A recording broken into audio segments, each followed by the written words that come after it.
একজন আল্লাহর ওলি রাস্তা দিয়ে হাইটা যাইতেছে, তো হঠাৎ করে একটা রাখাল গরু বকি চড়ায় কি, তো হুজুর জিজ্ঞাসা করতেছে, রাখাল বাবা এদিকে আসো। আসছে, হুজুরকে সালাম দিচ্ছে, হুজুর আসসালামু আলাইকুম। বলেন হুজুর দেখে কি করো লাগে? সালাম দিত। কি কোন আগেরকার মা বাবার এটি শিক্ষা দিত, আর এখন হুজুর দিলে টিটকারি করে। আসসালাম সব আসলে এটা শিক্ষা, যে যেমন শিক্ষা পাইছে।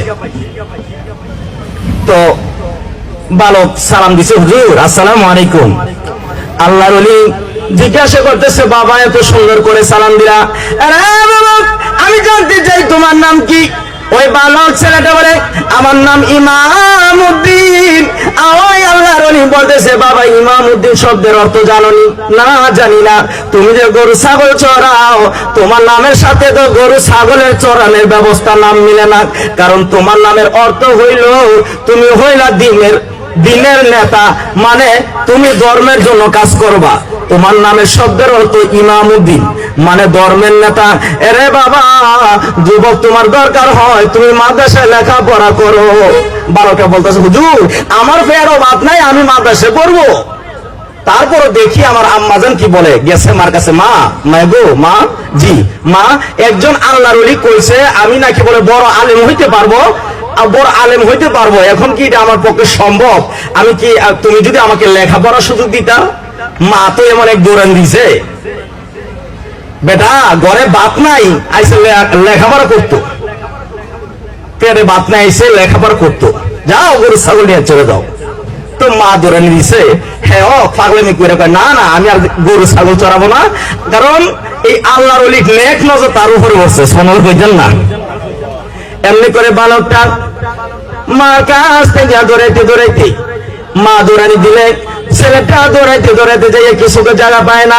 এমনি করে আমার আল্লাহ করে আজান হওয়ার মধ্যে মসজিদের দরজাটা খোলা থাকলে গো, এই বালক ছেলেটা মসজিদের ভিতরে ঢুকে গেছে। সুবহানাল্লাহ কইতেন না? তাহলে বাজান হ্যাঁ জায়গা মতো গেছে কিনা? কি কোন মসজিদে গেছে? কই গেছে? মসজিদে গেছে। তাহলে মসজিদ বলো এটা কার ঘর? আল্লাহর ঘর। তাহলে মসজিদের ভিতরে গেছে, মালিকটা ছোট মালিক না বড় মালিক? বাবা রে বাবা, একেবারে সব কিছুর মালিক আমার আল্লাহর দরবারে সরাসরি ঢুকে গেছে মসজিদের ভিতরে। এখন তো মা যাইতারা না এটার ভিতরে শাসন করতো, হ্যাঁ মসজিদে গেছো দেখে বাইচে গেছো গা। আর আমার আল্লাহ কয়, এই মসজিদে গেছো দেখে মার মারিতে না, আমার মারিত তো বাচ্চাই। এমনি করে ছেলেটা কাঁদতেছে, মুয়াজ্জিন আজান দিচ্ছে, বাবা কান্দো। হুজুর কান্দি, আল্লাহর ওলি বলছে আমার লেখাপড়া করার জন্য, কিন্তু আমার মা লেখাপড়া করতে চায় না। হুজুর আমার মন চায় গো আমি লেখাপড়া করব, কিন্তু এই মার দমক খাইয়া, মার গালি গালাজ খাইয়া, মার দমক খাইয়া, বিচারা খাইয়া আর মন মানে না, কিভাবে লেখাপড়া করব। হুজুর গো আমার মাদ্রাসার রাস্তাটা নিয়ে দেখাইয়া দিবেন। এমনি করে মসজিদের মুয়াজ্জিন দেখাচ্ছে, এই যে নদীটা পাস হইনি একটা মাদ্রাসা আছে, ওই মাদ্রাসায় তুমি যাও। ভাড়া দিয়া দিল নৌকা ভাড়া।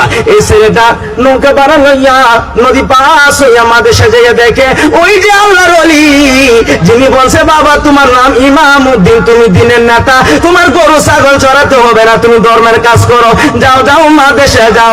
ওই বালকটা যাইয়া দেখে ওই মাদ্রাসার প্রিন্সিপাল আল্লাহর ওলি ওই জায়গায় বসা। জোরে জোরে কন্যা সুবহানাল্লাহ।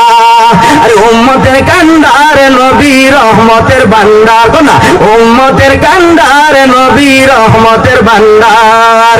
নবী বিনে রোজ হাসরে কে করিবে পার, নবী বিনে রোজ হাসরে কে করিবে পার। উম্মতের কান্ডার নবী রহমতের ভান্ডার, উম্মতের কান্ডার নবী রহমতের ভান্ডার। আমার নবী দয়ার সাগর, গুনাহগার উম্মতের পাগল। বলুন নবী গুনাহগার উম্মতের পাগল কিনা? পৃথিবীতে অপরাধী দেখলে সবাই ঘৃণা করে, সবাই তাড়ায় দেয়। আর আমার নবী কই, প্রভু গো তুমি তো নেককার উম্মত গুলি নিলা, গুনাহগার উম্মত গুলি আমি নবীরে দিয়া দেন। সুবহানাল্লাহ কইতেন না? ভাই সাহেব, পৃথিবীতে অপরাধী দেখলে সবাই ঘৃণা করে, সবাই তাড়া দেয়। আর আমার নবী কইতেছে, প্রভু নেককার উম্মত গুলো তোমারে দিলে, আমার গুনাহগার উম্মত গুলি আমি নবীরে দিয়া দেন। বলুন এই নবীর পক্ষে বসা দরকার আছে কিনা? আমার নবী দয়ার সাগর, গুনাহগার উম্মতের পাগল। রোজ হাসরে সিজদায় পড়ে কাঁদবে যারা যায়, সিজদায় পড়ে কাঁদবে যারা যার উম্মতের কান্ডার নবী রহমতের ভান্ডার উম্মতের কান্ডার নবী যাইয়া দেখো মদিনাতে কান্দে নবী দিনে রাইতে যাইয়া দেখো মদিনাতে কান্দে নবী দিনে রাইতে মাফ করিয়া দাও গো আল্লাহ উম্মত গুনাহগার মাফ করিয়া দাও গো আল্লাহ উম্মত গুনাহগার উম্মতের কান্ডার নবী রহমতের ভান্ডার উম্মতের কান্ডার নবী রহমতের ভান্ডার বলুন আমার নবী রহমতের ভান্ডার কিনা কেমন নবী পাইছেন যে নবী সম্পর্কে আমার আল্লাহ নিজে বলতেছে ওমা আরসালনাকা ইল্লা রাহমাতাল লিল আলামিন আমার আল্লাহ কয় বন্ধু তোমার তো শুধু দুনিয়ার জন্য রহমত না সারা কুল কায়নাতের জন্য রহমত হিসেবে পাঠাইছি ভাইসব কথাটা মনে আসেনি বাচ্চারা গেছে যে মাদ্রাসায় সেই মাদ্রাসায় যে দেখে একজন আল্লাহর ওলি সুবহানাল্লাহ কইতেন না তাহলে আপনারা কি আজকে একজন আল্লাহর ওলির কাছে আসছেন আল্লাহর ওলিদের কাছে গেলে আল্লাহ খুশি হয় না বেজার হয় আল্লাহ খুশি হয় কিন্তু এমন কিছু মৌলবী বাড়ি যায় এরা বেজার হয় ভাইসব আল্লাহর ওলিদের কাছে গেলে হেরা আপনাদের ফতোয়া দিব শিরিক বেদাত এইটাই আবি যাবি নিরামিষ টিরামিষ কত কিছু যে কয় জামুন সাতাই কয় ভাইসব অথচ আজকে আপনারা জায়েশার সাথে আছেন জায়েশা রাহমাতুল্লাহ আলাইহির কাছে আছেন ওনার সম্পর্ক যদি আল্লাহর সাথে না থাকতো ওনার কাছে কি আইতেন এখন তো যে জমানা আপনাদের বাদশাহী তরা গুরুস্থানে অনেক মানুষ মারা গেছে না আচ্ছা হ্যাগর কবর ভাসে কি এত লোক আছে খাইবেন জীবনে খাইতেন না তাহলে এরা কোন মরা মরছে এরা আল মাউতু ক্বাবলাল মাউত মানে মরার আগে এরা মরছিল এখন আমরা তো দেখি এরা বিছনায় শুয়ে আছে আসলে ভাই আল্লাহর ওলিরা পর্দা নেই কি নেই বেশা